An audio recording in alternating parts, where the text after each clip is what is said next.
Real Madrid's 2-2 draw at Elche, shocking if you've been a fan for 5 minutes. For the rest of us, it's just another rerun of La Liga slips, Madrid's favourite side project between Champions League finals.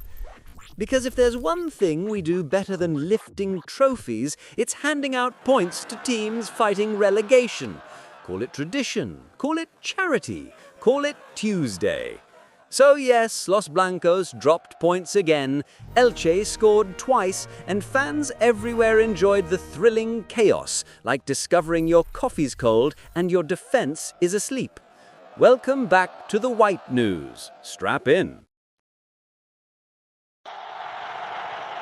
From the heart of Madrid, where passion meets purpose. It was a legacy built by legends and a future written by rising stars. Now let's talk tactics, or whatever that 5-3-2 fantasy was supposed to be. Let's start with the tactical masterpiece of the day.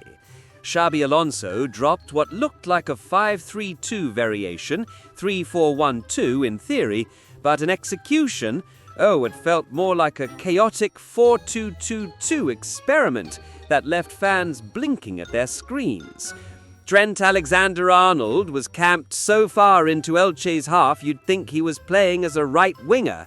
Meanwhile, Ceballos took it upon himself to drop back, supporting a defensive trio of Carreras, Huijsen and Asensio, who might as well have formed a permanent back five.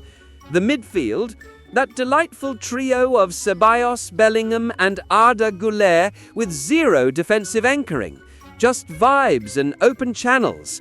Real Madrid's press? Non-existent. The team sat so deep it seemed they were having a meditation session in their own half. Elche passed through our lines like they were trying to catch a train. No one chased, no second balls won, no coordinated counter-press, just Elche waltzing around with vertical passes while Madrid watched from a safe distance. FIFA break fatigue, of course, but Madrid looked exhausted, physically and mentally.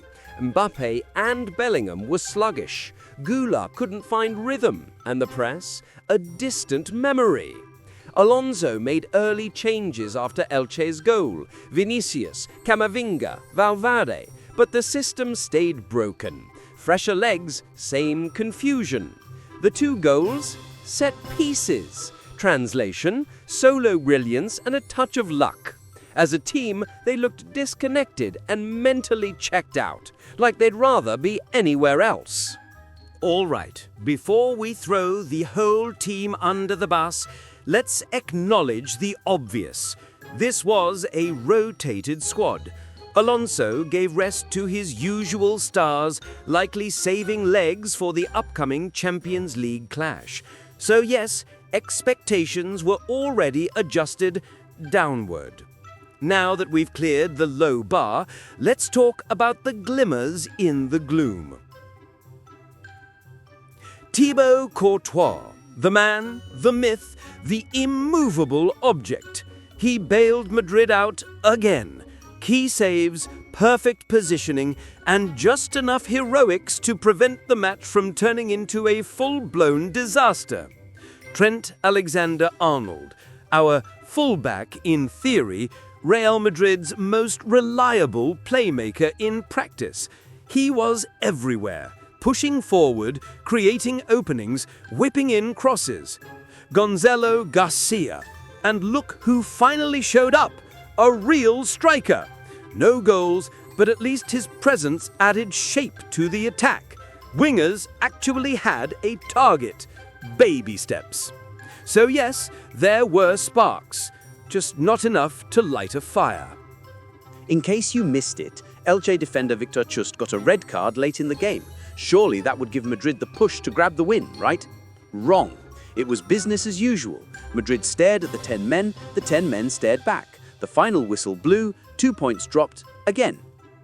Real Madrid are not in crisis, we still are in the top of La Liga, but this was a warning. The formation experiment flopped, the pressing system failed, and the substitutions were reactive, not proactive. Alonso has work to do. The Champions League awaits. Let's hope this was just an awkward trial run and not the new normal. because if this keeps up, Real Madrid won't just lose points, they'll lose momentum. That's your brutally honest wrap-up of Elche versus Real Madrid. Like, comment, and let us know. Was it tactics, fatigue, Or just another Madrid being Madrid day? Hello Madrid, and see you in the next rant.